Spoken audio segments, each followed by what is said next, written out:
And says he may not even have a plan. Tens of billions are being wasted. No plan. Troops being killed and injured. No plan. Civilians being killed and injured. No plan. Gasoline costs $3.94 a gallon on average. And Trump, I have no plan. Or I may not have a plan, which means none. What does Donald Trump do? He lifts sanctions on two of the states that are enemies to us in so many ways, Iran and Russia, so they can go after our own troops and allies. Lifting sanctions on Iran and Russia so they can go after our troops and our allies. It's the dictionary definition of asinine. Donald Trump's military strategy is like watching a snake eat its own tail. This war needs to come to an end. Secretary Rubio, Secretary Hegseth, and other cabinet officials must come before the Senate and testify under oath in public to explain why we're in this mess and what the goal even is. Even some Republicans are openly admitting they have no clue what the administration is trying to accomplish in the Middle East. Enough is enough. The American people do not want a war with Iran that has no end. They do not want to see our troops deployed again and again to the Middle East, and they don't want to just have a knot in their stomach every time they pull up to the gas pump, and soon enough the grocery store as well, because of the higher prices caused by this war. It must come to an end. I yield the floor.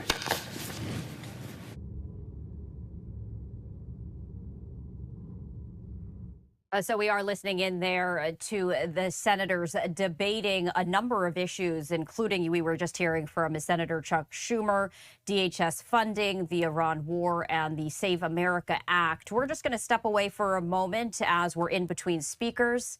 Much more to come. Stay with us.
Welcome back to Live Now from Fox. I'm Stephanie Quinu. We're going to head right back to the Senate floor where debate continues in this rare weekend session.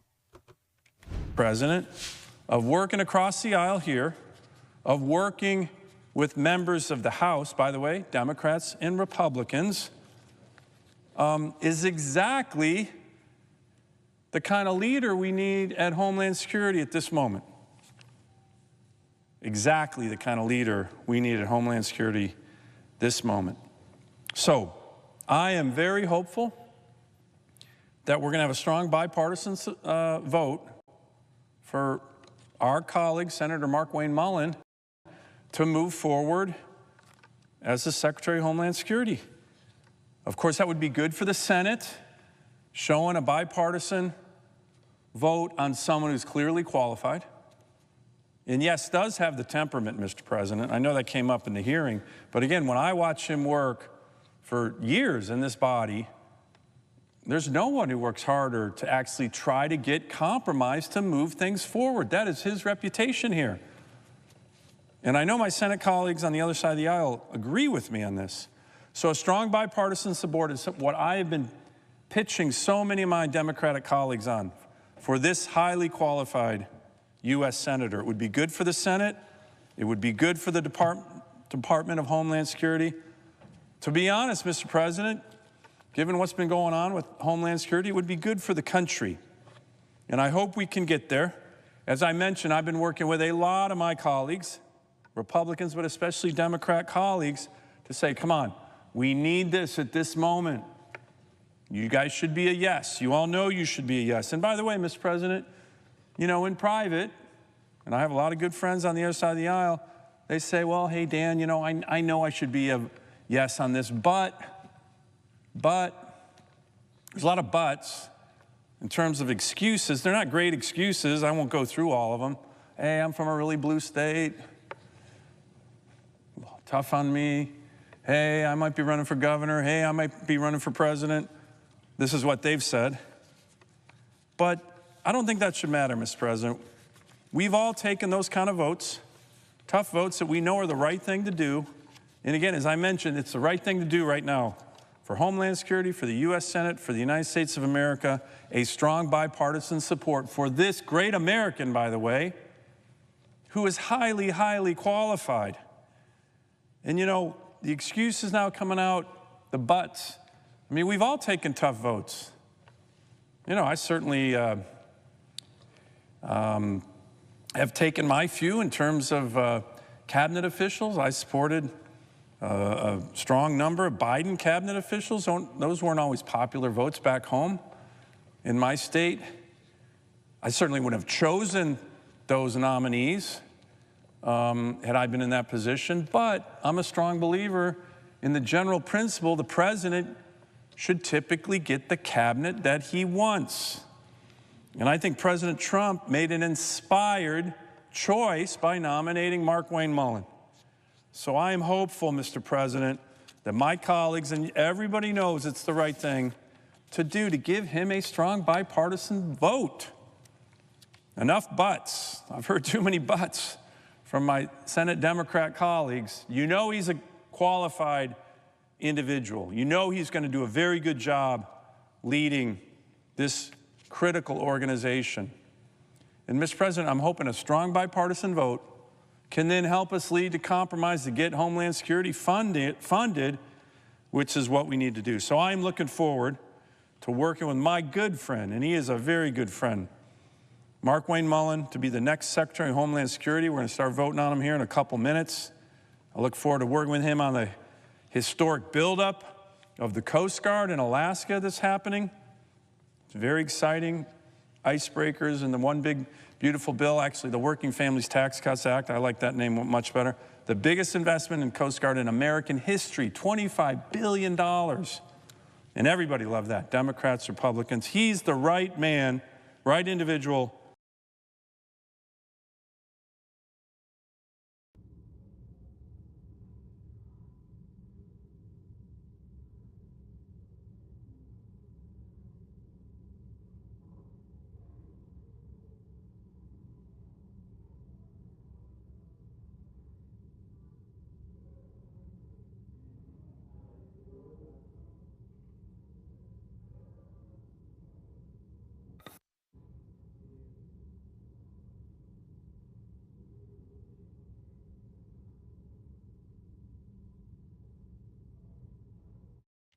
All right, we were just hearing from Senator Dan Sullivan as he was voicing his support to advance the nomination of Senator Mullen to be the new DHS secretary. We do understand, according to him, that this vote to advance Senator Mullen will be happening shortly. So what we're going to do is just step away for our final break of the hour and continuing our live coverage after that.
Welcome back to Live Now from Fox. I'm Stephanie Quinu. We're going to head straight back live to the Senate floor, where the Senate is convening for a rare weekend session. This comes as we understand that the vote to advance Senator Markwayne Mullin, his nomination as the